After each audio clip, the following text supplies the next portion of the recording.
আমার রাজনৈতিক গুরু সাধারণ সম্পাদক আহত সদস্য সচিববৃন্দ এবং আমার ব্যাপক অভিনন্দন। প্রিয় ভাইরা, সরকার যে ভয় পায় কোন দৃষ্টান্ত থাকে যে রাজনৈতিক মামলা যার আমরা প্রত্যাহার করতে দাবি জানাচ্ছি।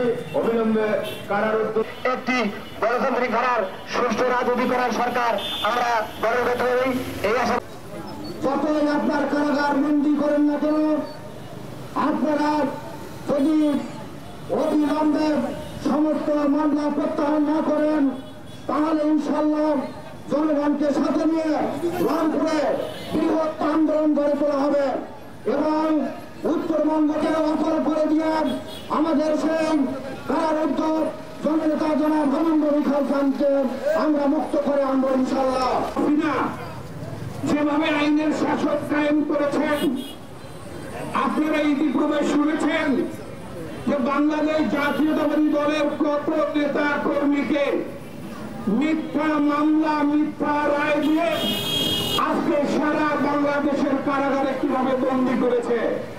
ভাইরা আমার, আপনারা ইতিপূর্বে শুনেছেন যে হাবিবুল নবী সোহেল সহ আমাদের রংপুর মহানগর বিএনপির সদস্য সচিব অ্যাডভোকেট মাহফুজুর নবী নন, জেলা বিএনপির সদস্য সচিব আনিসুর রহমান লাটু, যুবদলের যুগ্ম আহ্বায়ক জহির আলম এবং যুবদল জেলার নেতা তারিক হাসান সোহাগকে এই সরকারের যে একটু আগে একজন বলেছেন মুজিব কোর্টের রায়ে আপনারা দেখেছেন 10 বছর রায় দিয়েছে।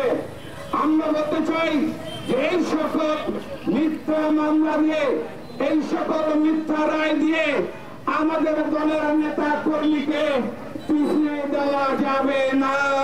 আমরা আবার আগামী দিনের আন্দোলনে দেশ নেতা তারেক রহমানের নেতৃত্বে বাংলাদেশের গণতন্ত্র ইনশাল্লাহ প্রতিষ্ঠিত করব এই আশা ব্যক্ত করে এবং পুনরায় হাবিবুল নবী খান সোহেল সহ সকল রাজবন্দীর মুক্তি দাবি করে আজকের সবার কাজ এখানেই সমাপ্ত ঘোষণা করছি।